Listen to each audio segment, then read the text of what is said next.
Okay, we'll start it up here and talk about Title IX and talk about women and how women were discriminated against for many, many years. Now that's Richard Nixon. I was the one who signed this bill into law, Title IX. Title IX changed women's opportunities at getting equal education. Now, I'm from the Spring Valley area. I went to Spring Valley Junior High School and high school from about 1968 to 1973. And in ninth grade, I had a teacher by the name of Stewie Gates. Stewie Gates at Spring Valley Junior High School, ninth grade, social studies. And one day, Stewie Gates, this is 1969 or maybe early 1970, one of the 2 years since I was in junior high school in ninth grade in 69 and 70, starts talking to us about our futures.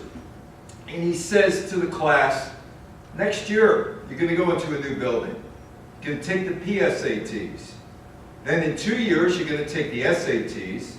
And in 3 years, you're going to have to decide what college you want to go to, what you're going to major in. And for you women who are in the class, you women, you're going to major in 3 letters. Know what 3 letters are?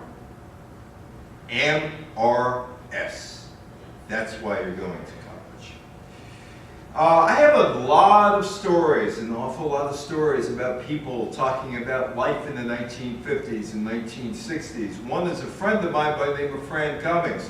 Fran Cummings ended up becoming an educator, but she really wanted to become a geologist, and she was the valedictorian of her school in Utah back in the 1950s. Fran now lives in Hawaii with her husband Wes. She grew up in Utah, valedictorian, had the best marks in her school, wanted to be a geologist. Her family was loaded with geology, majors in geologists. So she applies to all these colleges, and all these colleges reject her. One college, somebody told her why she was going to be rejected. The guy who said to her, you're not coming to this college, said, Fran, you had great marks. You're valedictorian of your school. You did well on all the standardized tests. But unfortunately, we don't want you here. And the reason why, you're too pretty. You're too pretty. And all the other guys, all the other geologists, all of them who are going to come in here, they're going to go out to the field with you, and they're going to look at you in the field, and they're going to say, Fran, how are you? Instead of concentrating on being a geology student. So because of that, because you're too pretty, we're not going to have you come here. Back in Stamford, Connecticut, about 7, 8 years ago, I gave this talk. And there was a man in the back, gets up, he says, I got something to say. I said, go ahead, I got something to say. He said, I went to medical school, starting in 1960. And he said that there were 96 of us, 92 men, 4 women. And the dean of the school had the 4 women stand up. And he said to the 4 women, what are you doing here? You're taking a man's spot. We're wasting our time with you. All you're going to do is go to medical school and find a husband, and you'll never practice medicine. There are other stories. A couple of weeks ago, I was on the cruise ship, Celebrity Reflection. And I did this talk 2 weeks ago on Sunday. And there was a guy who went to the University of Pennsylvania, veterinarian school. And he said there were 55 in the class. 55. 45 men, 10 women. The dean of the school said to the women, stand up. His speech was something like this. What are you doing here in veterinarian school? Why are you here? You're taking the place of a man. You're only here to find a husband. Well, the guy said all 55 people in that class are still alive. And a few years ago, he went to a reunion of that class. 45 men, 10 women. He said all 45 men had retired by now. There were old farts like him going on cruise ships. But he said the 10 women, 8 of them were still practicing veterinarians, 2 of them went into other sciences and were still working. in Dobbs Ferry last year. I was doing a talk on the calendar year 1968. On January 19th, 1968, there was a woman, Congresswoman Jeanette Rankin, and she was holding a three-pronged rally. One, she was against the war in Vietnam.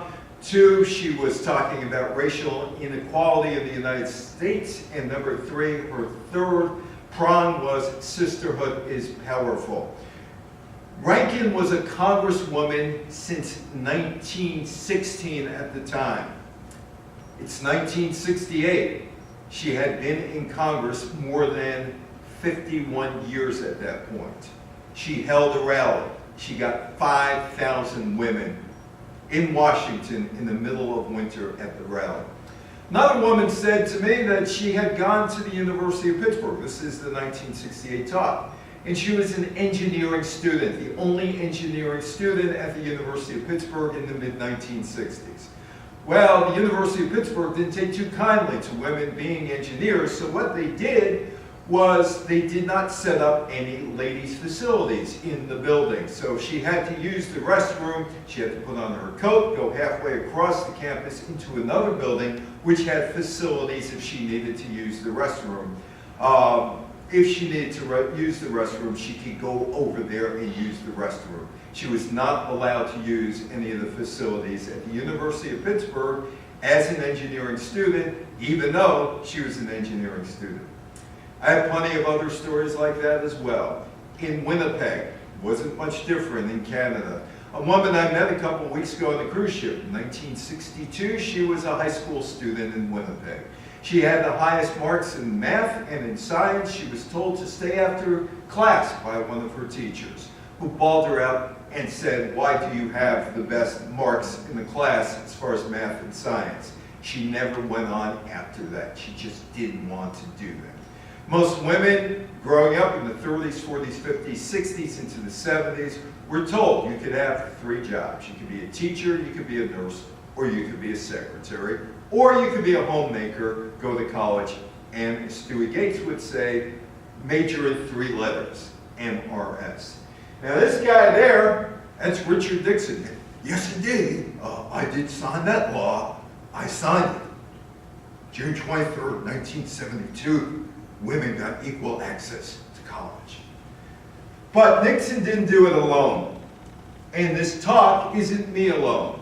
There are four people I need to say help me with this talk. One is Donna Deverona, who won 2 gold medals in swimming in the 1964 Tokyo Olympics. She is still up on Capitol Hill making sure Title IX stays the way it is. Another one, Nancy Hogshead-Maker. She's now a lawyer, women's rights. That's her specialty. She also won a gold medal in swimming in the 1984 Los Angeles Olympics. There's Connie Godwin. Connie was the chief of staff for Ted Stevens, senator from Alaska, and she helped with the Title IX language. And the other is Billie Jean King. Billie Jean King, the tennis player, also a civil rights pioneer. Now, the woman who has her name on this legislation now is Patsy Mink. It's called the Patsy Mink Equal Opportunity in Education Act. It's part of the amendments of the Education Act, 1972, or Title IX. In 1971, Congresswoman Patsy Mink, along with Congresswoman Edith Green of Oregon, given the chance to help other women pursue their dreams without gender discrimination, without being told the University of Maine did not accept women for their School of Forestry. So if you were around in 1971 or 72, the University of Maine would have been hit with a gender discrimination suit and you would have gone to forestry school. Anyway, it was Patsy Mink who started the ball rolling along with Edith Green.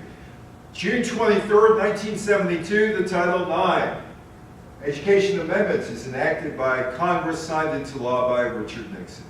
Sponsors of Title IX, Birch Bayh, who recently passed away, Democrat from Indiana, Edith Green, Congresswoman, Democrat from Oregon. Title IX prohibits sexual discrimination in any educational program or activity receiving any type of federal aid. Now, this is International Women's Month. International Women's Day started in Santa Rosa, California in 1978, March of 1978. And it was just a group of people toasting women. It has now grown into International Women's Day.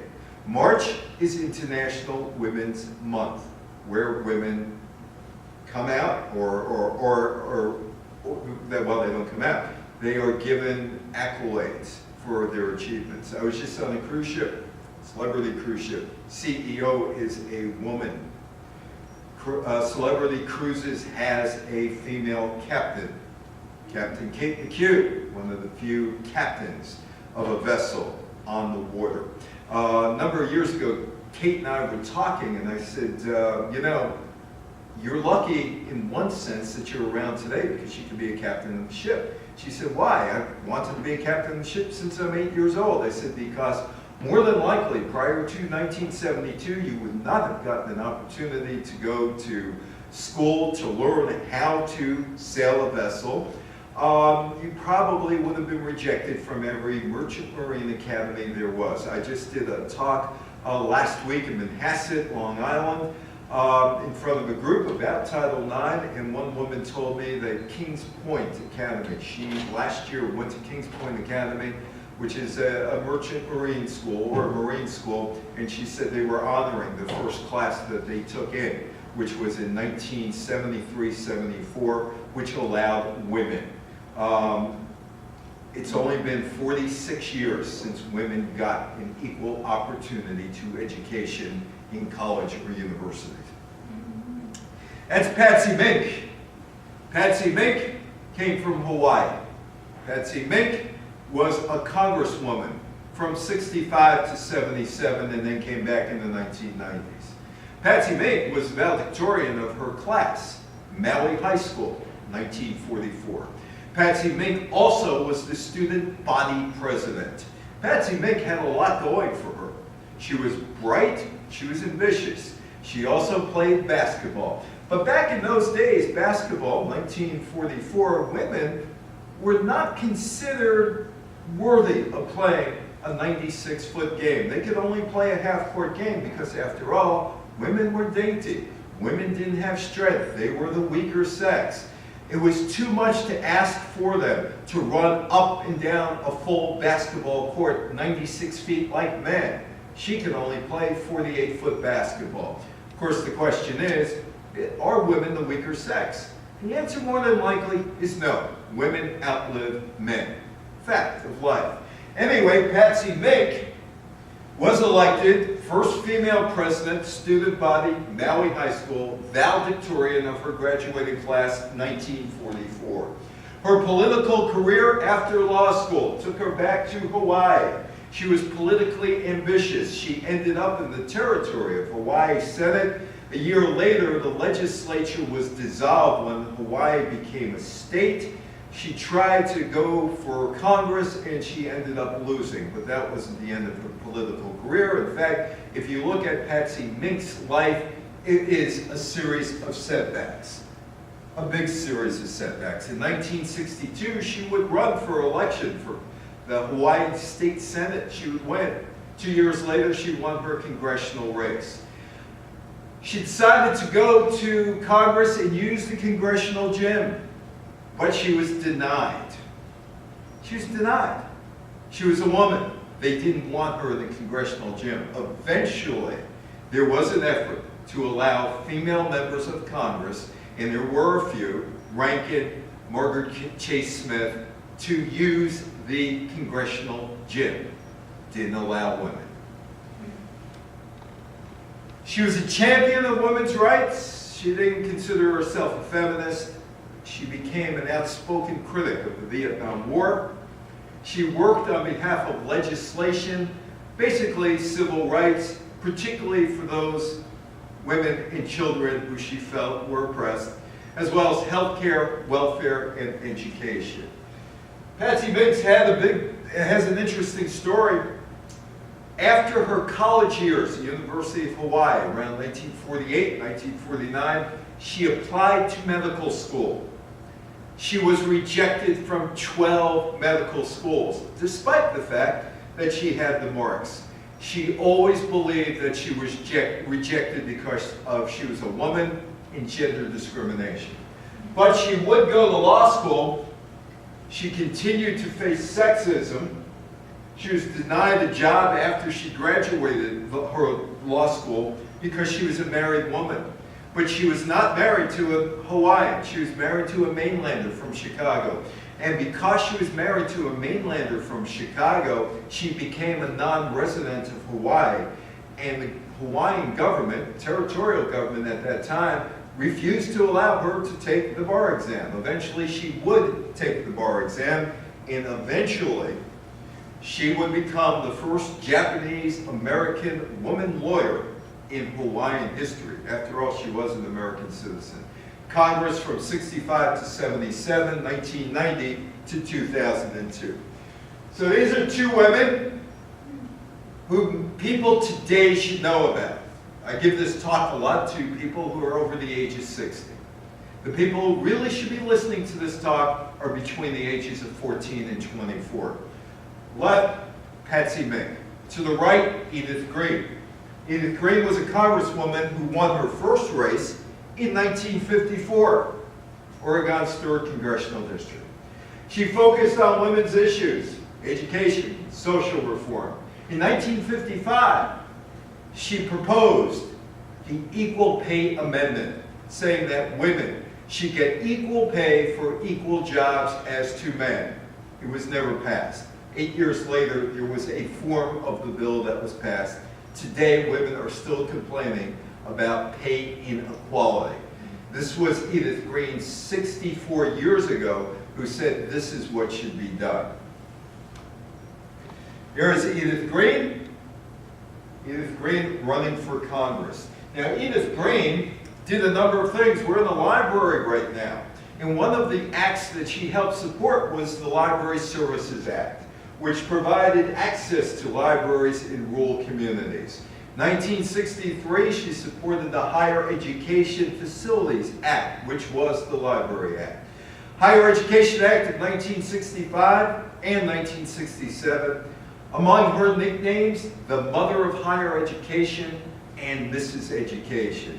So, Patsy Mink had a natural ally in Edith Green in Congress to put together some sort of bill to have equality in education for women.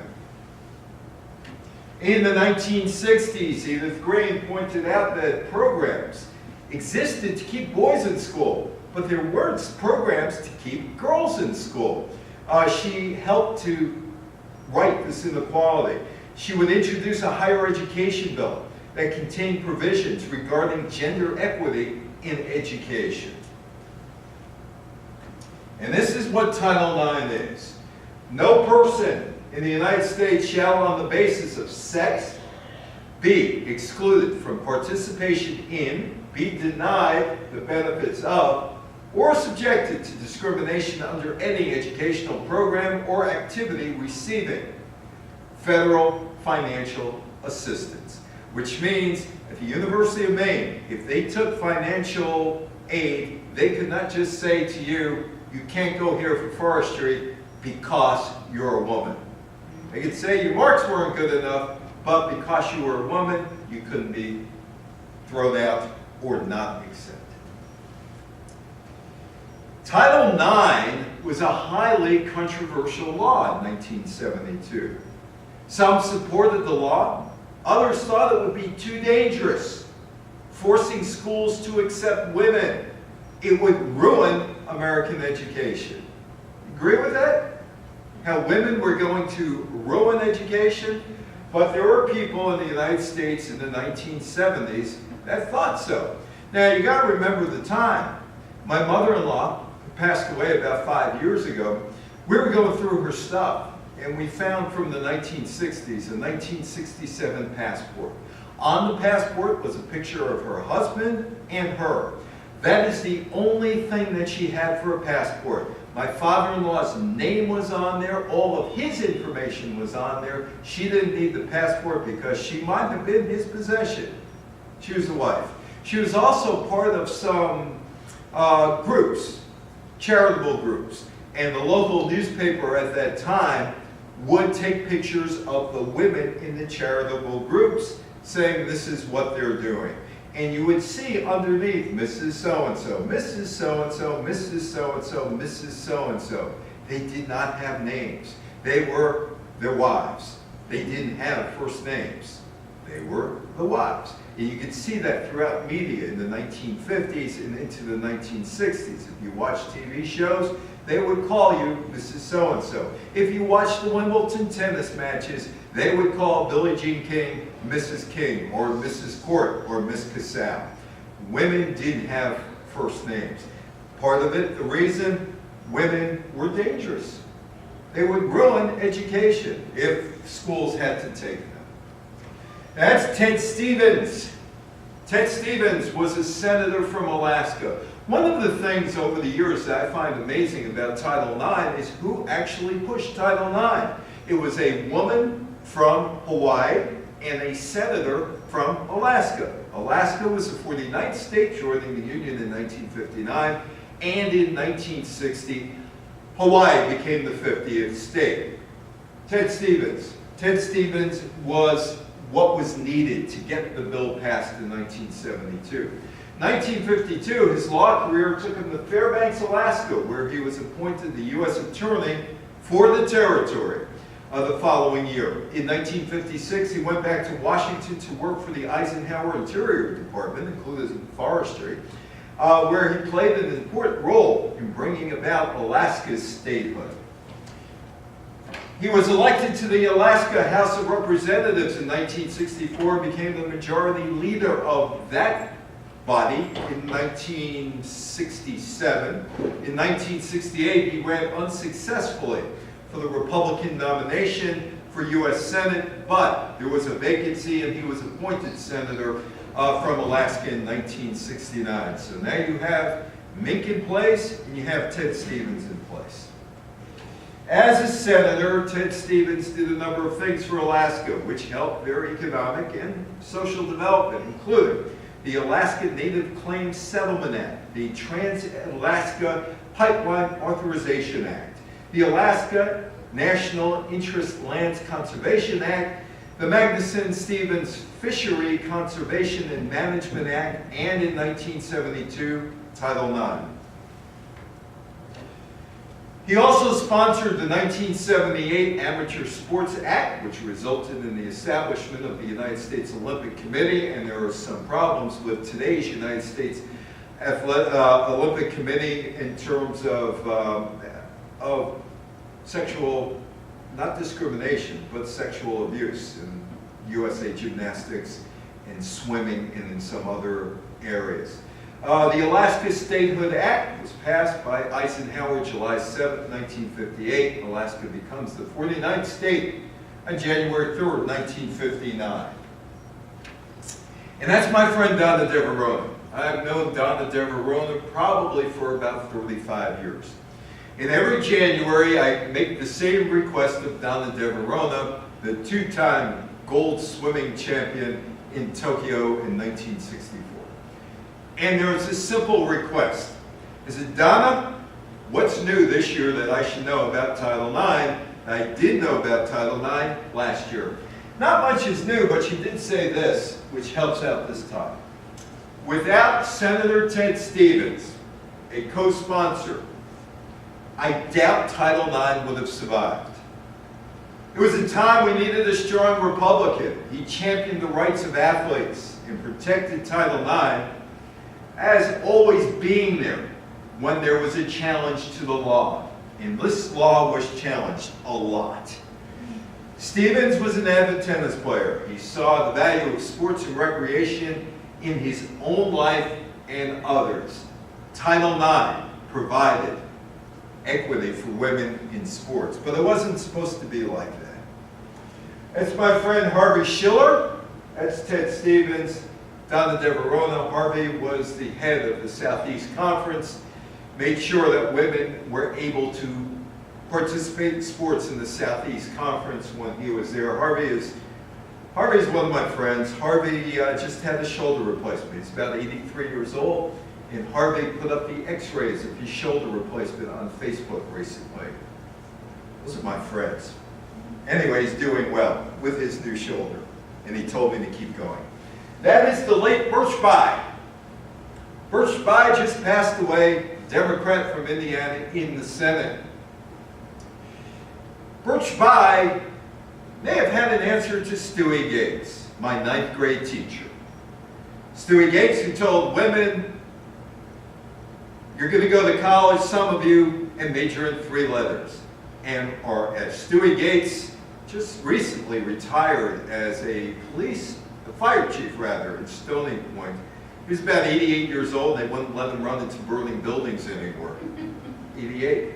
So anyway, Birch Bayh. So let's see what he has to say about Stewie Gates and people like Stewie Gates at that time. He authored and introduced Title IX of the Higher Education Amendments of 1972, which, as I said, for the first time prohibited discrimination on the basis of sex in classroom on the athletic field, protecting both students and faculty. Now, Birch Bayh has, as a senator, almost everything he says is read into the congressional record. I am in the congressional record as well, 2004. Somebody read one of my articles into the congressional record in 2004 about cable TV and my thoughts on cable TV at the time, how it's all socialized and we needed a la carte. That's my claim to fame in Capitol Hill. Anyway, Birch Bayh got on the Senate floor, gave some remarks. And he stated, this is Birch Bayh, we are familiar with the stereotype that women are pretty things who go to college to find a husband and then who go on to graduate school because they want a more interesting husband and finally marry, have children, and never work again. The desire of many schools not to waste a man's place on a woman stems from such stereotype notions. But the facts absolutely contradict these myths about the weaker sex. It is time to change our operating assumptions. Wow, the impact of this amendment would be far-reaching. It's not a panacea. All these years later, it still doesn't remain a panacea. It is, however, an important first step in the effort to provide for the women of America something that is rightfully theirs. An equal chance to attend the schools of their choice, develop the skills they want, and to apply those skills with the knowledge that they will have a fair chance to secure the jobs of their choice with equal pay for equal work. So Birch Bayh basically talks about the stereotype that Stewie Gates talked about. Go to college, find a husband. Or that doctor talked about in 1960, why are you wasting our time here taking a man's place? Or that man, the veterinarian, who went to Penn, to school, and he had a deed saying to the 10 women, why are you here taking a man's place? That was the prevailing thinking in the 1960s, into the 1970s. Guidance counselors didn't tell qualified women necessarily, hey, you could go on, you could be a doctor, you could be a lawyer, you could be an engineer, you could be a mathematician, you could be a scientist. You could do any of those things. But instead it was, well, you could become a teacher, you could become a nurse, or you can become a secretary, or you could be a housewife, or maybe a bookkeeper, maybe. Now, the Title IX Act was a follow-up to the passage of the Civil Rights Act of 1964, which was signed into law by Lyndon Johnson. The 1964 Act was passed to end discrimination in various fields based on race, color, religion, sex, or national origin in areas of employment and public accommodation. But the 1964 Act did not prohibit sexual discrimination against persons, women, employed at educational opportunities. I was telling Nancy Hogshead, Baker, that I'm doing this talk. And she said, give me 24 hours, I just want to do something. I said, fine. And she matched up the Civil Rights Act of 1964 and Title IX. It's the same language, but it includes women this time. So between 1964 and 1972, even though there was a Civil Rights Act passed, you could still discriminate against women in education. Now, Title IX is the third of what would be 4 equal rights for women's acts. Civil Rights Act, 1964. Civil Rights, the Voting Act of 1965, this and Equal Rights Amendment of 1977, which still needs one more state to pass. It has never passed. Under United States law, women still do not have equal rights. It's out there in the ozone somewhere. Prior to 1972, women students were denied equal opportunities under the law in academics. Women applicants were routinely denied equal access to forestry, to medical, law, and graduate schools. Women athletes were denied equal participation in sports prior to 1972. Female faculty members were denied equal compensation and promotion. Today, rise of women in academic disciplines and sports at every level is an outgrowth of Patsy Mink, Edith Green, Birch Bayh, Ted Stevens, and Richard Nixon's vision. They were all behind Title IX. Now, Congress passed the final version of the bill, June 1972. And Richard Nixon, yes, I did it. Richard Nixon signs the bill into law. June 23rd, 1972. There have been many times in the last 46 years that it has been challenged. Title IX has gone back to Congress many more times than any other law. 24 by 2007. 24 times somebody tried to undo the law. But Nixon signs the bill. But it's very strange.